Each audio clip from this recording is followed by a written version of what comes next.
Welcome. Thank you so much for joining us. My name is Leonora Clarke, and I serve as the director of the Seattle Buddhist Study Center. And today we've invited two very special guests for a brief discussion on Buddhist art. In the box just below me, we have Jason Wirth, who is a professor of philosophy at the Seattle University, and he's also an ordained priest in the Soto Zen tradition. His recent books include Mountains, Rivers, and the Great Earth, reading Gary Snyder and Dogen during the ecological crisis, released in 2017, and Nietzsche and Other Buddhas, released in 2019. And just to my left, we have Joe Marino, who is an assistant professor of Buddhist studies at the University of Washington in the Department of Asian Languages and Literature.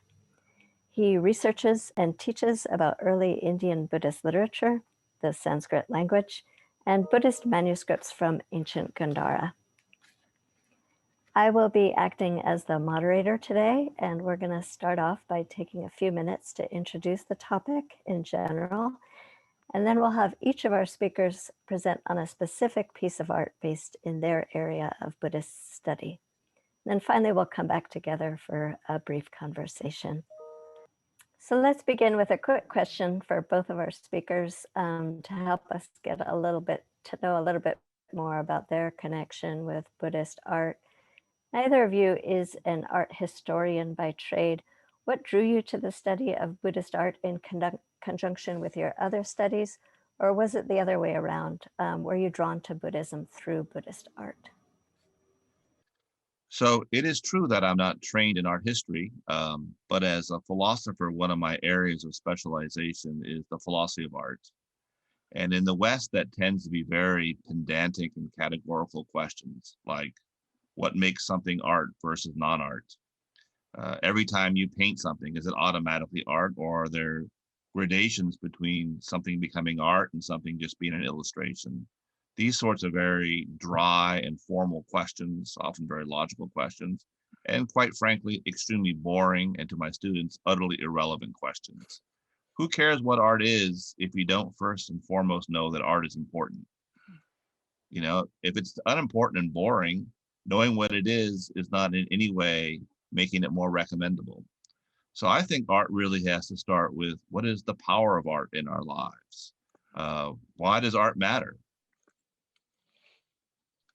Speak about art in such a way that the ways in which it matters are more obvious, more accessible. And I think in some of the Asian art traditions, certainly in parts of the Buddhist tradition, most certainly in Zen art, the way in which art matters is first and foremost the most important thing.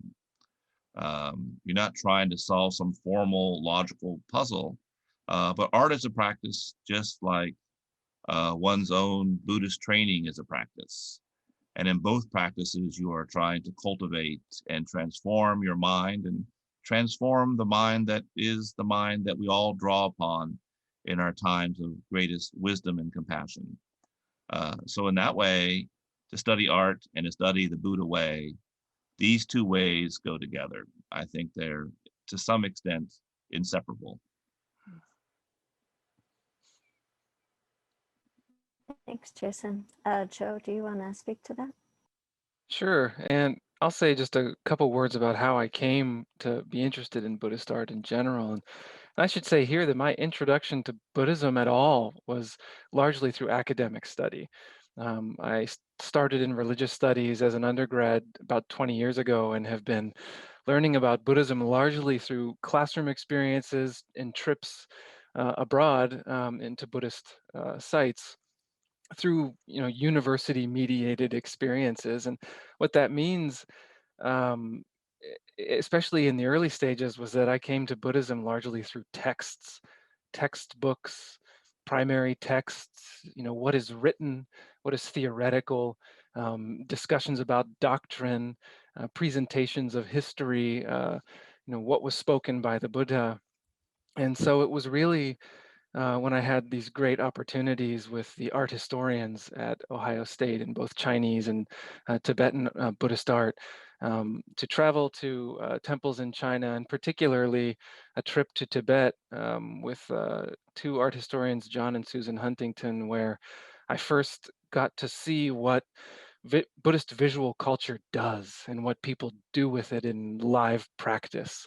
And coming up off the page and watching people who were not engaging with literature or texts, walk from image to image, chanting and venerating and bowing and having this very affective experience where there's a kind of upwelling of emotion, and the practice is physical, and being in those spaces where and you can smell the incense and hear chanting and see statues and see paintings and what people do around them and with them. And I realized that what I'd been learning in books and in classrooms sometimes was very much a kind of academic approach to what in real life, in real Buddhist situations, is not something that is being intellectualized, but rather something that is part of this living, felt process.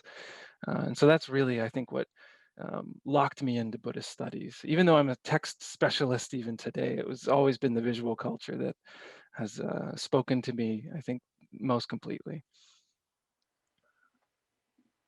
Okay, so I think we're going to move now to our presentations. I'm going to pass the baton to Jason first. So I'm going to talk about this particular work.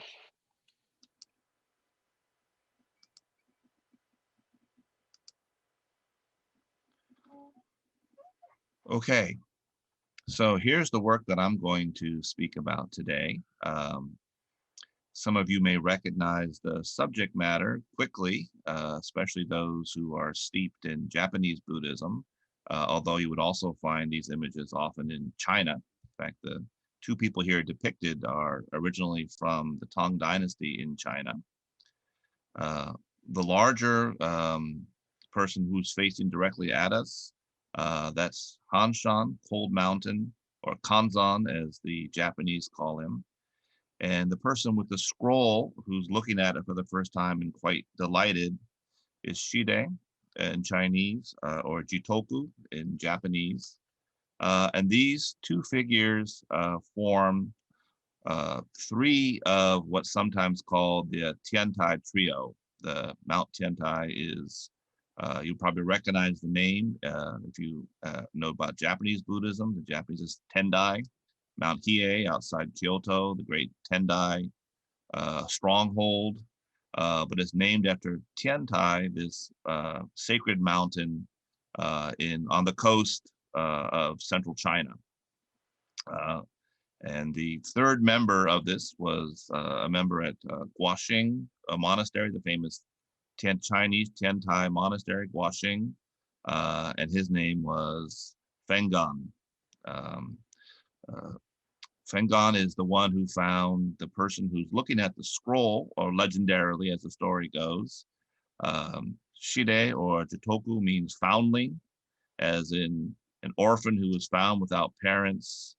And Fengan, big stick, Japanese call him Bukan, legendarily found poor little Jitoku all by himself when he was a 10-year-old orphan, and he was raised in the monastery. So these three figures have played a very large role in East Asian Buddhism. And I'd like to talk about this particular image and some of the ways we can begin looking at it. Why did I pick this image? It's not by a famous artist, although I think the artist is deserving of merit. I think she or he is a good artist. The artist was esteemed to some extent during his time. There was a ranking system and a really good ranking, and it's under the signature. That's not on the image, but to my left, your right would be the signature line, and the bottom two kanji read Hogen, Dharma Eye. That was also a painterly rank. Dharma Eye means that you see with your Buddha mind in how you paint. And you can be certified as that. You go, wow, this is a good thing because this is a certified person who knows how to do art with the Dharma eye. The Dharma eye we know probably most famously in the Japanese tradition as the title of Dogen's masterwork, the Shobogenzo, the treasury of the true Dharma eye. And the story goes back to the one of the great teaching stories of the original Buddha, when he holds up a flower and his disciple smiles. And this is the transmission beyond words and letters, the opening of the true Dharma eye. So not just getting book knowledge, although that's very important, but if you have knowledge about Buddhism, but not a Buddha mind, that's just more information. Now, how does this knowledge transform the quality of your mind? So this is certified, again, someone whose mind has been transformed. At the same time, what I like about it is this particular image is not famous. It's not in the Metropolitan Museum of Art. It's not in one of the great Japanese museums. Paintings of Kanzan and Jutoku are common in Japan. It's a frequent subject. And the reason why I picked one that was quite good to my eye, but not famous, is why do we always think that all good art should be famous art, and that all famous art is somehow good and its fame is a recommendation? That would be strange for particularly this subject, because if you look at how Jutoku and Kanzan, Shide and Hanshan are here painted, and this part is very, very traditional, they're in rags. You have these beautiful Zen-like lines that take all the negative space and enclose it. That's a clear technique in Japanese Zen art. But they're not enclosing it in some magnificent, opulent, famous, esteemed sort of space. These two people, in fact, all three of the Tiantai trio were famous for wearing rags. And Shide or Jitoku was poor, a poor little orphan raised by monks. So why did, especially the Zen tradition, but I think Buddhists more broadly, why did they love these two people? And why are they so often depicted as an indication of what it is to transform your mind and release its otherwise suppressed Buddha nature? Why these two figures? Hanshan, Kanzan, Cold Mountain is what his name means. That's the little cave in which he lived. It's still a tourist attraction in China. People will go and pay their tribute to this cave. It's interesting that this cave is much more famous among the Japanese. It did not survive the Cultural Revolution as a huge part of Chinese cultural self-awareness. You might find more Americans going there these days than Chinese, but it's still a place to go. And it's just a humble little cave not too far away from Guoxing Monastery, where Jitoku, Shide, the foundling, the orphan, was the Tenzo. He was just a humble little cook, and Tenzo might even be really too great an honorific. The Tenzo, the Zen monastery cook, that's a really big deal. He was just most famously depicted with the broom. He was just a kind of the cleanup team. When you would think, wow, in the world in which there are really famous, important things, presidents, CEOs, movie stars, the janitorial staff is never depicted. You don't go, wow, yeah, I really want to get to know the janitors working here. When the floor is clean, the janitorial staff has done its job, and doing its job, they remain invisible. Nothing. We just want to see the clean. And that's Jitoku. He just cleans things up, cleans up the scraps in the kitchen. And here's Hanshan Cold Mountain living in his cave, having left behind the world of fame and non-fame. Hanshan in his cave famously, in addition to living a little bit like Bodhidharma legendarily did in China, um, wrote poems. Um, he is said to have written around 600 poems, a little more than half of which are still known to exist.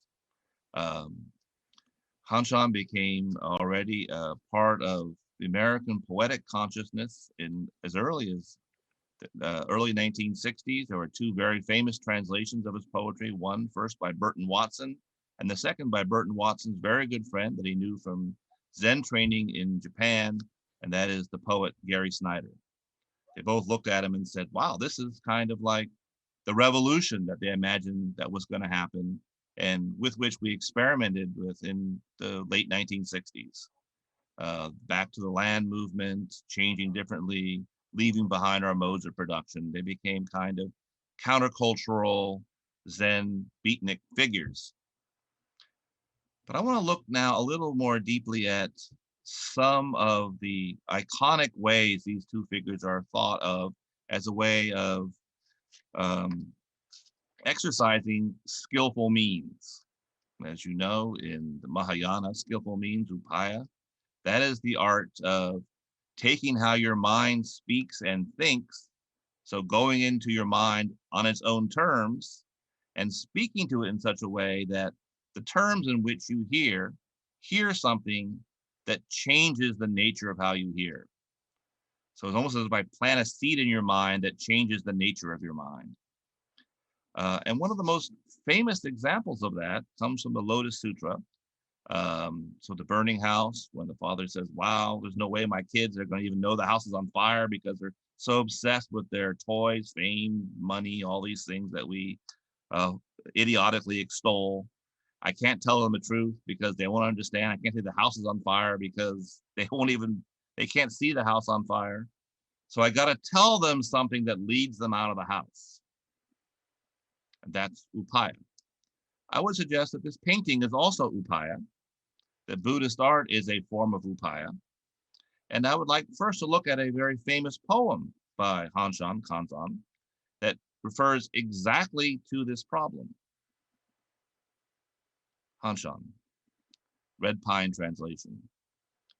Children, I implore you, get out of the burning house now. 3 carts await outside to save you from a homeless life. Relax in the village square before the sky. Everything's empty. No direction better or worse. East just as good as west. Those who know the meaning of this are free to go where they want. That's Hanshan on the Lotus Sutra. He gives it a very beautiful East Asian resonance. As you know, in Chinese and Japanese, the character for sky, the Japanese read it ku, is also the character for emptiness. It's the same character. You know, the sky is that that you do not see, but it allows you to see all that you do see. If your mind attains this level, it has prajna. And so in this tradition, Hanshan is prajna. He is the figure of how to use art and poetry not to elevate your status in the world, but to free your mind by understanding the emptiness of all things. So Hanshan then is the figure of prajna, of wisdom.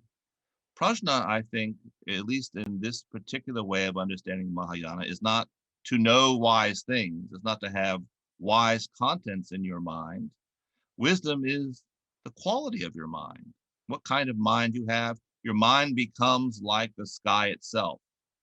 It is that by which things, just as they are, shine forth simply as they are. So Hanshan is here the figure of prajna, or is often then associated, certainly in Japan, with Manjushri, Manju, the one who, if you do Zen, for example, in a monastery in Japan, often the Zendo itself, you don't come in and see a Buddha, you see Manjushri, Manju, who's sitting there with the sword, to slay your ignorance. And Manjushri is always busy. no end to our ignorance. Just flapping all day long. And that's Hanshan, the great empty mind living in his cave. But this, of course, creates the, I think, unfortunate supposition that the point is to do whatever you want, live in your cave. You're dropping out. You're getting away from things. You left the world behind. That's not the teaching. Manjushri within, prajna within, expresses itself without as compassion, as action, as the realization of Buddha mind in everyday life. And that is the power of Jutoku, this humble little broom who sweeps the floors all day long, asking nothing for himself. Jutoku is associated in this tradition with Samantabhadra, the great bodhisattva of compassion, the one who was said to have taken the 10 vows, the most famous of which, the 10th, to benefit all beings. All my merit, all that I do goes not to myself, but to help others. You may know that also by its more familiar name, the Bodhisattva ideal. I do not practice for myself. I practice for all others. So long as there's a single suffering person in the universe, I shall gain nothing for myself. I shall give to others. And of course, there'll always be suffering. Therefore, it will never be for me. That's Samantabhadra. That's action. The scroll and the broom, Manjushri and Samantabhadra, wisdom and compassion, reaching out into the world. And we look at this very beautiful image again as our eyes begin to open. Here is Hanshan, who has a superb education that he's walked away from, but he's trained in the Confucian classics. He writes a very beautiful Chinese. He's very much aware of the conventions of high-end poetry. He's written a brand new poem, and he comes running over to the lowest of the low at Huaxing Monastery, his friend Jutoku, to show him his poem. Legend has it that Jutoku himself, who probably barely could read, if at all, could barely write, if at all, even wrote some poems. It turns out that some of those poems we know actually were written by Kanzan. But why not? Write a poem and give it to your friend. Now, it's interesting that here it's not somehow action, but no nothing. That wisdom and action are here helping each other out. The two sides, Manjushri and Samantabhadra, going out into the world compassionately because we've gone deeply into the clarification of our own mind. And here the mind shares with action the fruits of its deep practice. No condescension in Kanzan here, no condescension to little Jutoku, who is an invisible person. Wisdom itself reaching out to action, wholly embracing it, and the delight in this person left behind in the world, orphaned by the world, thrilled to see the latest lines by a person who lives in a cave. That's the secret to the well-lived life. That the poem, that these symbols, that this painting, this is upaya that takes us out of the burning house in which we realize, as the great Zen master Dogen once said, wow, I suddenly see how important this is. I suddenly see how short life is. Why have I wasted so much time? I feel like a very big fish in a very tiny amount of water. So that's my painting. I thank you very much for your patience and your kindness. Thank you so much, Jason. We're going to move now to Joe, who's going to talk about another piece of art for us. Thank you, Jason. That was wonderful. And I hope that there will be several points of intersection between our two talks, and particularly in thinking about the role of renunciation, leaving the world and being in the world, and somehow, resolving that tension within our own lives. All right, so today I'd like to talk about this most haunting image of the fasting or emaciated Siddhartha. And I'll talk mostly about the image in its historical context and how it fits in with other Buddha images from this particular region of Gandhara. But then I want to say a few words about why I picked it and what this image means, particularly for me.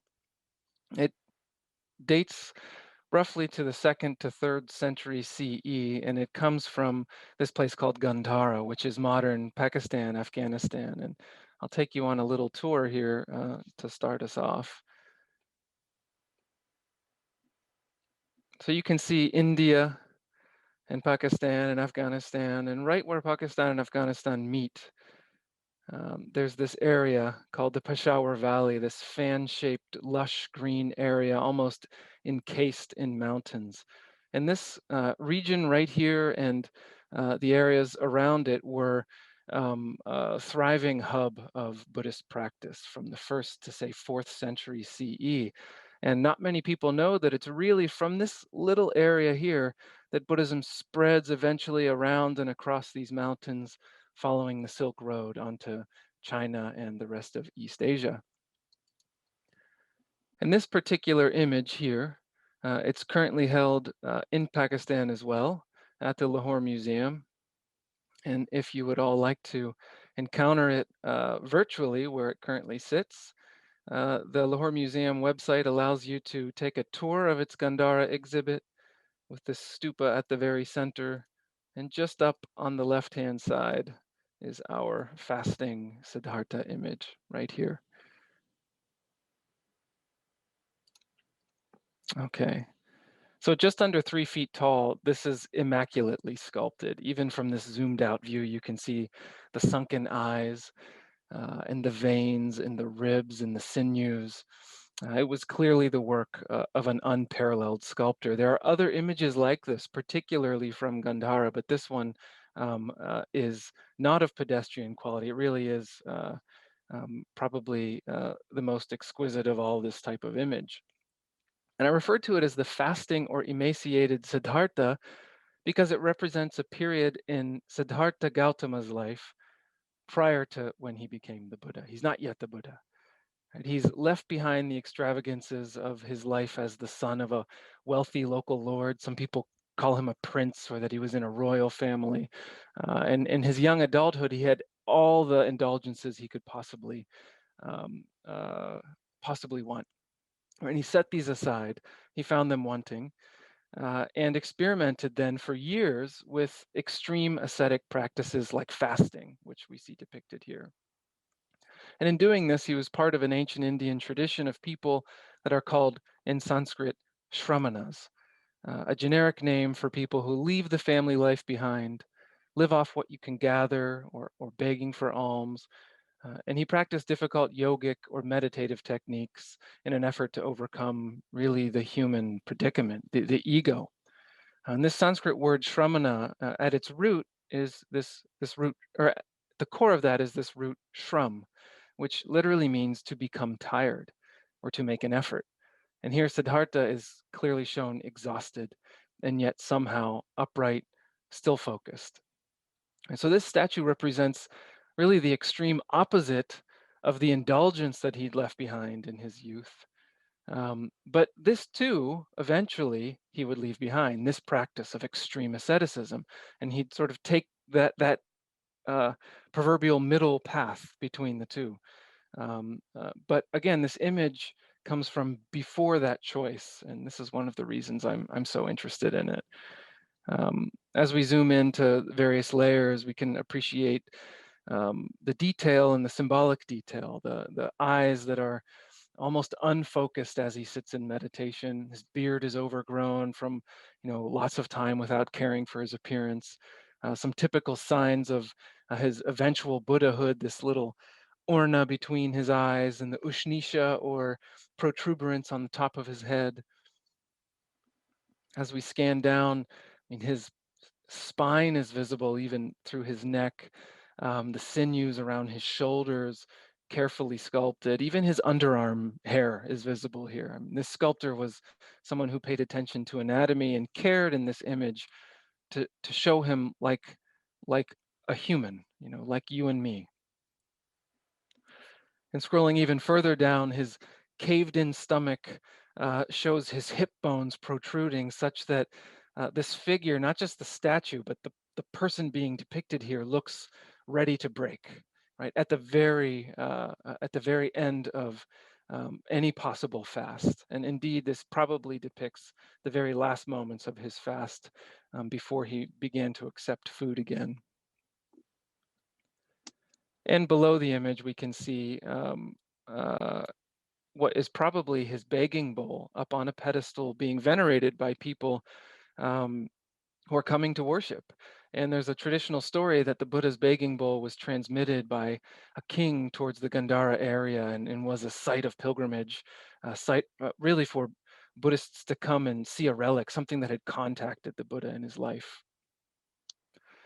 So I want to take a minute here to think about how Buddha images were used at Buddhist sites in ancient India and in ancient Gandhara. And at the earliest Buddhist sites, the center of veneration was what's called a stupa. It's like a dome within which parts of the Buddha, his bones, his ashes, his hair, were thought to be kept. But the Buddha, in the first, say, 400 years after his death, is never seen being depicted in human form at these sites. Sometimes he's represented by a symbol like a wheel or a pillar, but apparently Buddhists did not create anthropomorphic or human images of the Buddha in the earliest centuries of the community. But around the first or second century CE, in Gandhara and in another region in India proper called Mathura, communities started producing human images or anthropomorphic images of the Buddha. I won't talk about the details here, but you can notice that the Gandharan image on the left and the gray schist stone and the sandstone on the right from Mathura are quite different in style and material. By the 3rd century, at Gandharan sites like this one here in modern Pakistan, Lorian Tangai, we find this explosion of images of the Buddha and bodhisattvas. And they seem to tell us a few things about their use in practice at this time. One, people were venerating these statues. People were coming to see the Buddha, coming to see bodhisattvas, paying homage. And in the Indian religious tradition, we often talk about what's called taking darshana. The word means seeing. Seeing an image of a deity or a Buddha and being seen. It's not just a looking at. It's a kind of encounter, a real encounter whereby both parties are engaging each other. And this is not worship in the way we think of worship necessarily in Western traditions, but it's something that we can think of as a faith generating practice. And in Sanskrit, this word for faith is shraddha, and it's not an intellectual kind of faith, not like a belief, but more like, as I mentioned earlier, a kind of affective practice, an emotive practice, something that creates an upwelling of feeling that then contributes to desire for further practice, desire to learn more. And even in the earliest Buddhist literature, it's these images and encounters with the Buddha in person or a beautiful image that gives rise to this feeling of faith. We also know that people were earning merit by commissioning statues like this. So somebody would, maybe a monk or nun, would pay to have this image created, and in an inscription would tell us, the viewer, that the image was commissioned for the earning of merit, not just on their behalf, but often on behalf of their mother and father, or on behalf of the Sangha, or on behalf of all people everywhere. So the image is being created by a donor, by a sculptor who's supported by a donor to earn merit, for a variety of people, but then also to create these conditions for encounters, right? For these faith-generating encounters, for these mind-focusing encounters, whereby through that encounter, a person also can kind of practice meditation, right? Still the mind. Um, and examples of some of these early sites show us where these images may have been tucked away in these alcoves around. In this site here, Takhti Bahi in Pakistan is reconstructed in this nice little image here, where we see a stupa with carved images all around it and little alcoves for statues, where people could sort of circumambulate the stupa and visit these images of the Buddha and Bodhisattvas. Um, at a nearby site, Jalian, we see one tucked away in one such alcove, and this sort of hidden presence that you can, pops up as you walk around. And really, the grandest scale of this phenomenon is over in Afghanistan in a place called Bamiyan, where we find, for instance, this 55-meter tall Buddha carved right into the cliffside, which could literally be the opportunity to see a Buddha, to encounter a Buddha for miles around. And we know that this was a place where people traveled to and stayed along other routes. So it would have really called to people as they came into the area from far away. There's even some evidence there may have been lamps in this Buddha's eyes. Um, this has since been destroyed. Okay, so I say all of this to build a little context again for our fasting Buddha image. This emaciated or fasting Siddhartha doesn't fit among these other images of the exalted, glorious post-enlightenment Buddha. I mean, this isn't the Buddha at all, actually. It's the person before becoming the Buddha. But this is precisely what makes this image so special to me. Here, he's simply a person, and he's doing everything he can in this particular moment to overcome his ego and address this great existential threat of impermanence that he will end, right? That everyone will end, and everything will end, will change. But he's not yet figured out how to do this. In this moment, he's still not there, right? He's still struggling. Right? He's trying something extreme, which in the end won't work. We know from the story it won't work. He'll change his ways and pick that middle path, right? But he's chosen to accept suffering on the way to figuring out the path that he'll eventually take. So where the Buddhist path is often summarized as this method for ending suffering in pithy statements, at least, here we stare that suffering right in the face. And there's a tension between the problem of suffering that Buddhism and Buddhists seek to overcome and the value of suffering. This image seems to say to us that there is indeed a role for it. It can take you somewhere, even if you may eventually abandon it or overcome it. If you have to encounter it, it can be a teacher. And it demonstrates the human capacity to overcome our habits and our indulgences, even perhaps in this case, the desire to live a comfortable life with lots of food. And yet the Buddhist tradition tells us that engaging in too much discipline and suffering will be counterproductive, perhaps even then an act of ego. So even as this image shows us the value of suffering, it's reminding us to be moderate. So we can take its lessons and enjoy its beauty without going too far in valorizing the discipline that it depicts. I think it's maybe obvious, but I picked this image particularly because I think it speaks to this moment. I mean, we're all the world and our country socially at a societal level and at a personal level, suffering is ever present, and we may struggle deciding what to do in this moment, how to move forward when encountering suffering. And this image, I think, demonstrates the composure and concentration that we might strive for amidst suffering, even as we look forward to overcoming it and seeing its end. So thanks for the opportunity to talk about this fasting Buddha image.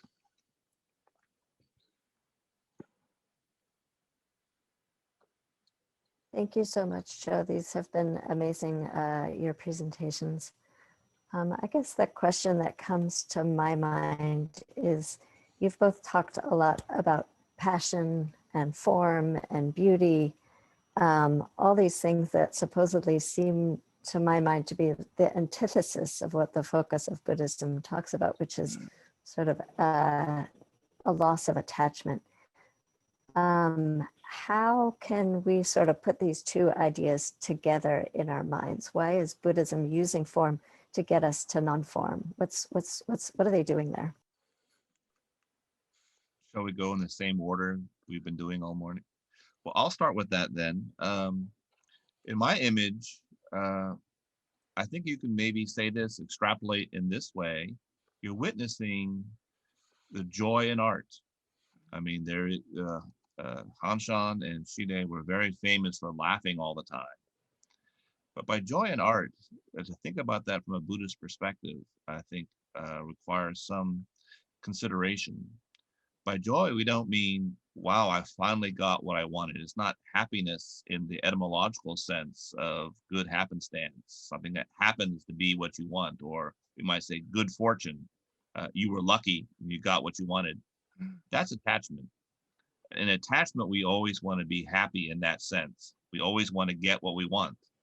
And every time that we're happy, we're just setting ourselves up to be very unhappy and even very aggressive, because we're not always going to get what we want. We're not always going to have good fortune. It's not always going to be good luck, which is my luck, what I want. The joy in this is not the joy of good luck. They're not happy in that very literal sense. There is underneath it a deep shanti, a deep peace, a deep acceptance of the way things are. If you look at their lives, they have none of the things that we associate with happiness from our attached mind: status, stuff, a nice house, all the things that we might want to collect. They're just, we'd have to say this, they're kind of like little hobos, like little impoverished Tang Dynasty hippies.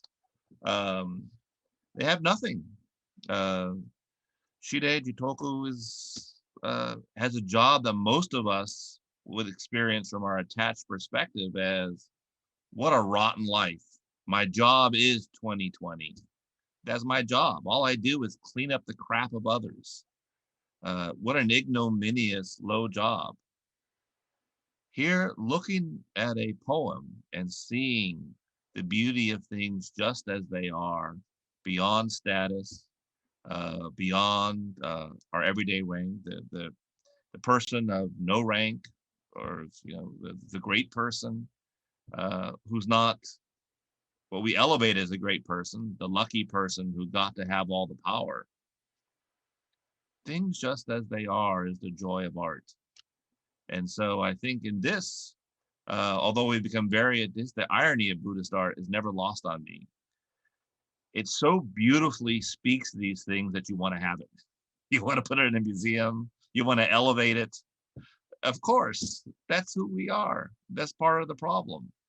Our very attitude towards these things is, this is so great, I'm going to venerate it and I'm going to make it really, really great. But in a way, okay, you're humbling yourself. Taking that path, there's going to be something good eventually. But you're also on the way to that something better, doubling down on the problem. Elevating status, happiness. The Buddha way is not the way of happiness, it's the way of joy. But joy is taking your happiness and the happiness of others. It's in the serenity of allowing things to be what they are. It's, in the final analysis, East was not better than West, or we can say in a Chinese perspective, North is not better than South, South is not better than North. It's not the school that's famous because they got it, and the other one is wrong. It's not Jodo Shinshu is better than Zen. This is makes me happy to be a Jodo Shin person, not a Zen person, which is neither Jodo Shin nor Zen. So that's what I would say. Thank you. Joe, your thoughts?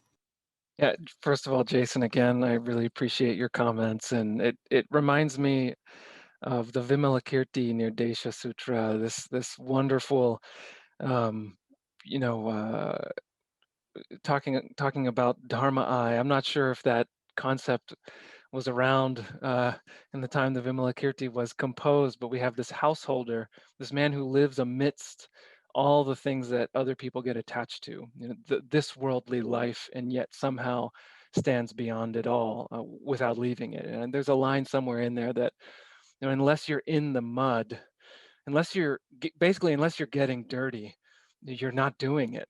You can't overcome suffering if you're avoiding it. That's a roundabout way of saying that I really appreciate this inherent tension between approaching something that's obviously beautiful and evocative, and then the message that that image might be communicating, which is that uh, we should beware of attaching even to the messenger of the message that we're receiving, and that might be the statue. Um, I'm sorry, Leonora.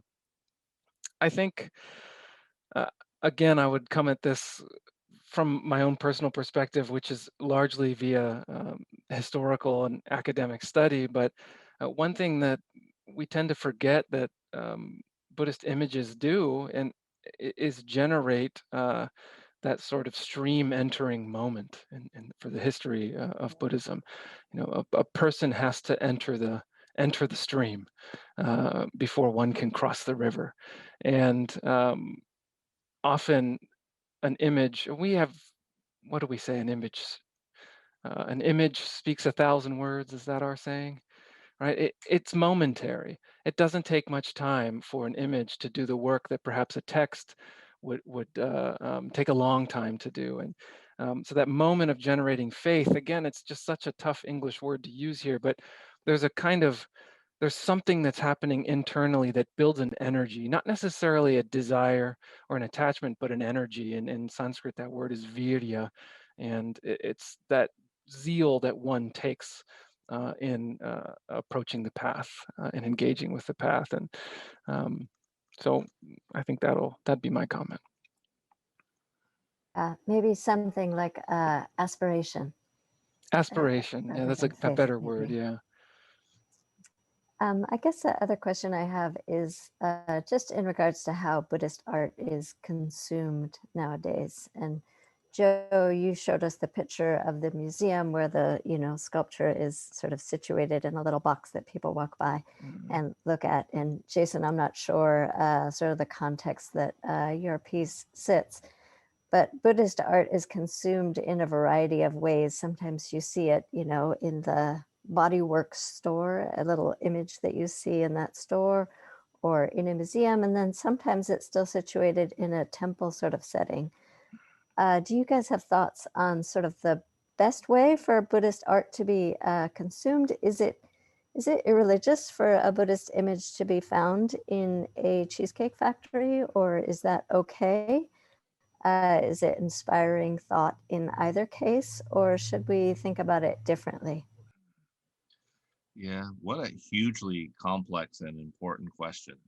Um, I'll begin from two angles indirectly, and then try to speak very directly to the problem. Indirectly, I really love how Joe brought forward Vimalakirti. Of course, I think in the Mahayana, Vimalakirti is indispensable. And if you look at the opening pages, how he's introduced, every single quality that's true about him is the exact opposite of what is supposed to be true of a monk. The monks are supposed to leave their homes. He's supposed to leave their family. He has a family. Supposed to have no money. He has money. He said, if I have no money, how can I give money to poor people? There's, there is a way in which the problem with money isn't that it's money, is that we hoard it. Stop blaming money for our own bad mental life. And then this goes right down the line to it. So it's the exact opposite of what we attach to Buddhism. And of course, that is the performative contradiction of our practice. If we don't have faith in it, if we don't aspire to it, we don't attach ourselves to it, we're not going to do it. But attaching ourselves to it is also the problem that we're trying to solve. I mean, that is, I think, part of the Buddhist logic. We have to get to the problem by going deep into the problem that we're trying to solve. A little bit like Dante, the only way to Paradiso is straight through hell. I think that psychological insight is just valid in general. And I think the Buddhist traditions have their own take on it. And I think it's very deep. So the problem of attachments is everywhere. Um, I love Buddhist museums. I look at this museum in Lahore and I'm thinking the whole time, wow, I want to go to Lahore. Maybe we can settle down a little bit, but I want to go to Lahore. Of course, there we go. Here's the little rooster of my attachments. The three poisons is just, you know, it's just screaming away in the morning. I want, I want, I want, I want. In a certain way, I want these things, and I want them because they're going to make me the kind of person who doesn't want them. I want to take the boat because the boat will teach me that at the other shore there never was a boat. This is the problem of upaya. So on the one hand, it means however you're going to do it, that's can be okay. It can be okay. We should be open-minded about it. We should be familiarity about it. But that doesn't mean that every time someone throws up a Buddha in a restaurant because it makes people order the most expensive item on the menu is what we're talking about. That's not skillful, I would say. It's not skillful. And museums have their own challenges. So my second indirect comment is something that Hans-Georg Gadamer, the famous German hermeneutist, said. The problem with museums is they take works and they present them largely bereft of the world from which they come. You go in there and it's amazing. Like the Met, for example, one of these great encyclopedic museums. And I love the Met. I go to the Met every day of my life if I could. And I also know how totally problematic it is and how I'm doubling down on the very thing that I'm trying to overcome. But you just go to world after world after world after world. And you haven't only been there 10 minutes. You're not opening up to the way of looking that these works were trying to awaken in you. And in the world specific, culturally specific, linguistically specific sorts of ways that they were doing it. On the other hand, you get to see them. You get to see them and you get to really grapple with what is the Buddha in the restaurant that's making me order the most expensive meal versus I'm glad that this emaciated Buddha is in Lahore because I can imagine seeing it one day. And I can imagine somehow making that my koan. Joe. Not much to add to what Jason said here. And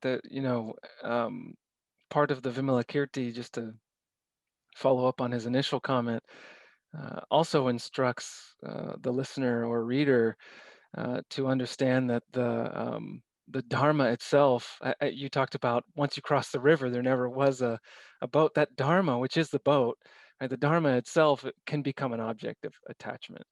And the rules, Shariputra in the Vimalakirti is kind of like the foil for the mainstream Buddhist tradition in that text, but he's shown over and over again being so concerned with the rules, the way things are supposed to be done appropriately, the Vinaya rules, and until Vimalakirti tells him, that kind of attachment is part of, you're missing the logical extension of shunyata, of emptiness. That these very nitpicky categories that you're putting together to capture and make sure you never forget, the full tradition. If you're attached to those categories, then you're sort of dragging this weight around with you. And so I say that only to say that from that perspective, at least, one could imagine many ways in which Buddhist art could be used skillfully anywhere and everywhere. Although I agree, there's obviously a qualitative difference between, the storefront in Fremont and a temple, or even a museum if it's well presented. And we struggle today with this tension between the loss of Buddhist cultural heritage and sites that are at risk of war and looting and have been for some time. We struggle between the tension between that realization and then the always looming, how should I say? I guess it's the shadow of colonialism that is really the vehicle through which most of these images got to us. They were literally taken out of places that were colonized and they were appropriated for a Western audience. And so we have this tension in museums and a tension in restaurants. But I'm someone who's encountered Buddha images in all these places and have always been delighted. And so I can only speak for myself that I'd rather see the art than not, wherever it manifests. Are there any questions that you guys were hoping to get to that we didn't touch upon that would be helpful, do you think? Hmm.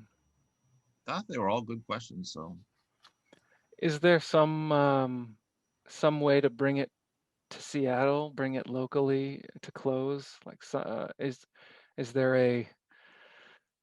I say this without really knowing. Is there, if we were to suggest a place to go in Seattle to encounter one piece of Buddhist art, is there something that comes to mind, Jason? yeah, I mean, of course, there's the Seattle Asian Art Museum, which Mm. has some spectacular pieces, some of which are permanently up, others of which are on seasonal rotations. Um, I find it interesting that the first collector for the Seattle art was then the Seattle Art Museum.